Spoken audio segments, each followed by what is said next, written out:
कष्टों का निवारण कर सकता है। तब कार्तिकेय व गणेश जी दोनों ने ही स्वयं को इस कार्य के लिए सक्षम बताया। इस पर भगवान शिव ने दोनों की परीक्षा लेते हुए कहा कि तुम दोनों में से जो सबसे पहले पृथ्वी की परिक्रमा करके आएगा वही देवताओं की मदद करने जाएगा। भगवान शिव के मुख से यह वचन सुनते ही कार्तिकेय अपने वाहन मोर पर बैठकर पृथ्वी की परिक्रमा के लिए निकल आ गए।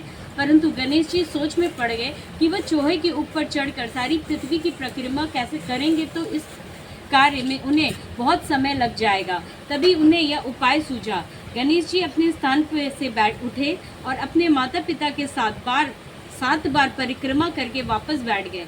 परिक्रमा करके लौटने पर कार्तिकेय स्वयं को विजेता बताने लगे। तब सेजवी ने श्री गणेश से पृथ्वी की परिक्रमा न करने का कारण पूछा। तब गणेश ने कहा, माता पिता के चरणों में ही समस्त लोक है। यह सुनकर भगवान शिव ने गणेश जी को देवताओं के संकट दूर करने की आज्ञा दी। इस प्रकार भगवान शिव ने गणेश जी की आशीर्वाद दिया कि चतुर्थी के दिन जो तुम्हारा पूजन करेगा और रात्रि में चंद्रमा को अर्घ देगा, उनके तीन ताप यानी दैहिक ताप, दैविक ताप तथा भौतिक ताप दूर होंगे।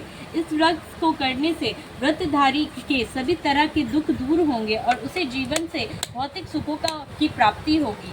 चारों तरफ से मनुष्य की सुख समृद्धि बढ़ेगी, पुत्र पौत्र धन ऐश्वर्य की कमी नहीं होगी। जय गणपति। गणेश चतुर्थी व्रत की दूसरी कथा। एक समय की बात है, राजा हरिश्चंद्र के राज्य में एक कुम्हार था। वह मिट्टी के बर्तन बनाता, लेकिन वे कच्चे रह जाते थे।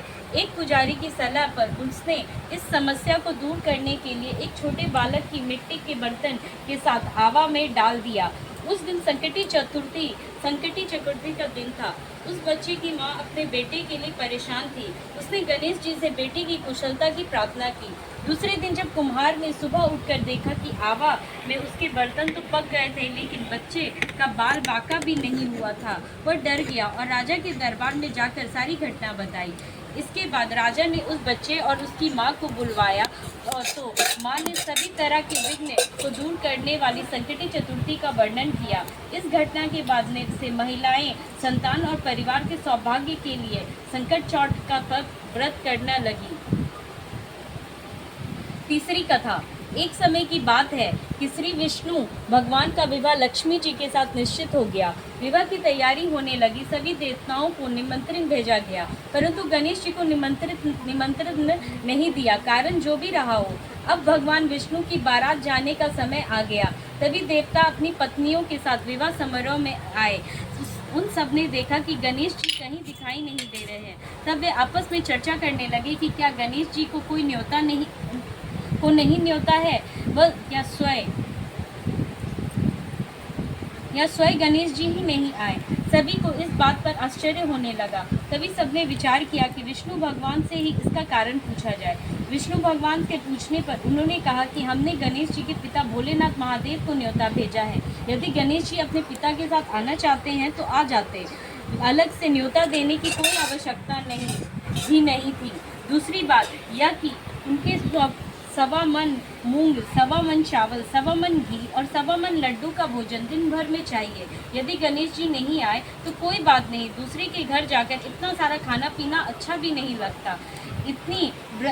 इतनी व्रता कर रहे थे कि किसी एक ने सुझाव दिया, यदि गणेश जी आ भी जाए तो उनको द्वारपाल बनाकर बैठा देंगे कि आप घर की याद रखना।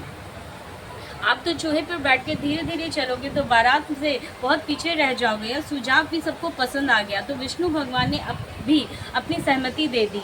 होना क्या था, इतने में गणेश जी वहां आ पहुंचे और उन्होंने समझा बुझा कर की रखवाली करने बैठा दिया। बारात चल दी। तब नारद जी ने देखा कि गणेश जी तो दरवाजे पर ही बैठे हुए हैं, तो वे गणेश जी के पास गए और रुकने का कारण पूछा। गणेश जी ने कहने लगे कि विष्णु भगवान ने मेरा बहुत अपमान किया है। नारद जी ने कहा कि आप अपनी मूषक सेना को आगे भेज दें तो वो रास्ता खोद देगी, जिससे उनके वाहन धरती में धंस जाएंगे। तब आपको सम्मानपूर्वक बुलाना पड़ेगा। तब तो गणेश जी ने अपनी मूषक सेना जल्दी से आगे भेज दी और सेना ने जमीन पोली कर दी। जब बारात वहाँ से निकली तो रथों के पहिए धरती में धंस गए। लाख कोशिश करी परंतु पहिए नहीं निकले। सभी ने अपने अपने उपाय किए, परंतु पहिए तो नहीं निकले बल्कि जगह जगह से टूट गए। किसी की समझ में नहीं आ रहा था कि अब क्या किया जाए। तब तो नारद जी ने कहा, आप लोगों ने गणेश जी का अपमान करके अच्छा नहीं किया। यदि उन्हें मानकर लाया जाए तो आपका कार्य सिद्ध हो सकता है और यह संकट टल सकता है। शंकर भगवान ने अपने दूत नंदी को भेजा और वे गणेश जी को लेकर आए। गणेश जी का आदर सम्मान के साथ पूजन किया। तब कहीं रथ के पहिए निकले। अब रथ के पहिए निकल तो गए, परंतु वे टूटे फूटे गए और उन्हें सुधारे कौन। पास के खेत में खेती काम कर रहा था। उन्हें बुलाया गया। खाती अपना कार्य करने से पहले श्री गणेशाय नमः कहकर गणेश जी की वंदना मन ही मन करने लगा। देखते ही देखते खाती ने सभी पहियों को ठीक कर दिया। तब खाती कहने लगा कि हे देवताओं, आपने सर्वप्रथम गणेश जी को नहीं मनाया होगा और ना ही उनकी पूजन की होगी, इसलिए तो आपके साथ यह संकट आया है। हम तो मूर्ख अज्ञानी हैं, फिर भी पहले गणेश जी को पूजते हैं, उनका ध्यान करते हैं। आप लोग तो देवतागण हैं, फिर भी आप गणेश जी को कैसे भूल गए। अब आप लोग भगवान श्री गणेश की जय बोलकर जाइए तो आपके सब काम बन जाएंगे और कोई संकट भी नहीं आएगी। ऐसा कहते हुए बारात वहाँ से जल्दी चल दी और विष्णु भगवान और लक्ष्मी जी के साथ विवाह संपन्न करके सभी सकुशल घर लौट आए। हे गणेश जी महाराज, आपने विष्णु को जैसे कारज सरायो, ऐसा कारज सबको सिद्ध कर जो। बोलो गजानन भगवान की जय। सुनो ना, तुम तो दूध घास नहीं दी। हाँ, इधर है आपका सब घास। आपका सब हम थाली से जाके रखे। और ये क्या दी? थोड़ा सा मेवा चढ़ता है गुड़िया बोली, तो मेवा? तिल मखनवा वो मेरे पास एक ठो मंगाए, नया तिल मखाना है। हाँ, तो चढ़ा दो। चढ़ा दे। फूल चढ़ाइए। और कुछ नहीं है, और तो नहीं, सब झूठा है माँ। तिल मखाना चढ़ा दो। जय भगवान। गणेश आरती जी करना होगा। जय।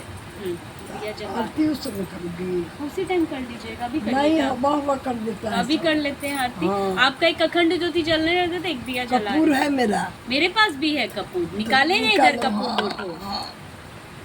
तो आरती कर लिया जाए, आरती के ले लेगा ना। हाँ, अरे तो रुकिए, हम मेवा लेके आ रहे थे।